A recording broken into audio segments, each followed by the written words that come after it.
We're going to be talking about Section K, staking and survey. This may or may not apply to condominiums or co-ops. So, for townhomes or condominiums, it is unlikely that you're going to need any kind of survey or staking of any kind. It's just not needed because it doesn't it's common area rather than your own property and boundary line. But in unique circumstances with a CPR, which is a condo property regime, you might not will, but might need it.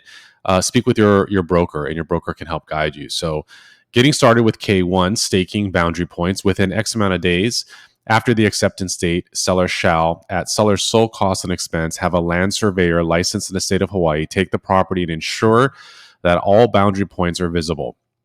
Buyer may have a land surveyor licensed in the state of Hawaii verify the accuracy of the location of the boundary points prior to closing. Seller shall reimburse buyer for the cost of the verification at closing only if the location of the original stakes proves to be inaccurate.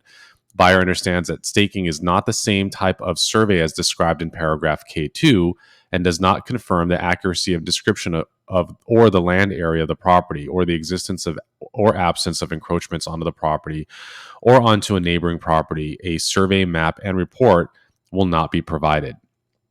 And then there's K2, survey.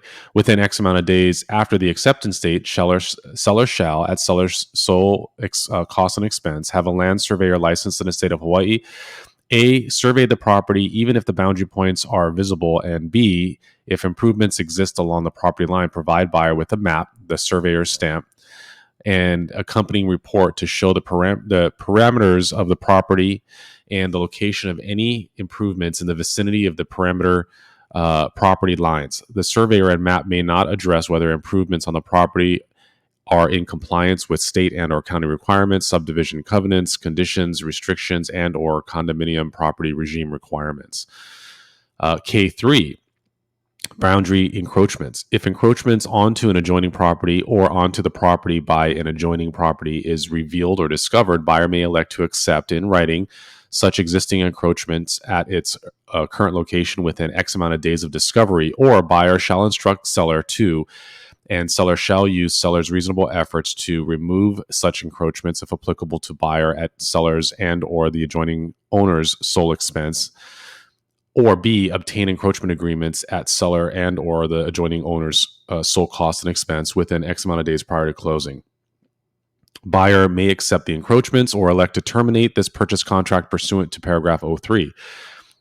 If in remedying the revealed encroachments, the encroachment is partially or totally removed, then the seller shall be responsible for the correction of the survey if paragraph K2 was checked to reflect any changes in the revealed encroachments no later than X amount of days prior to closing.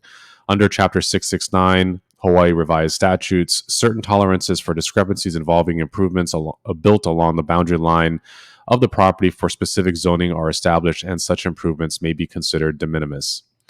K4, staking and survey discrepancies. In the event that the staking or survey reports reveal a material fact which directly, substantially, and adversely affects the value of the property, then the seller shall make appropriate disclosures pursuant to paragraph I2, and the buyer may exercise rights under paragraph I3.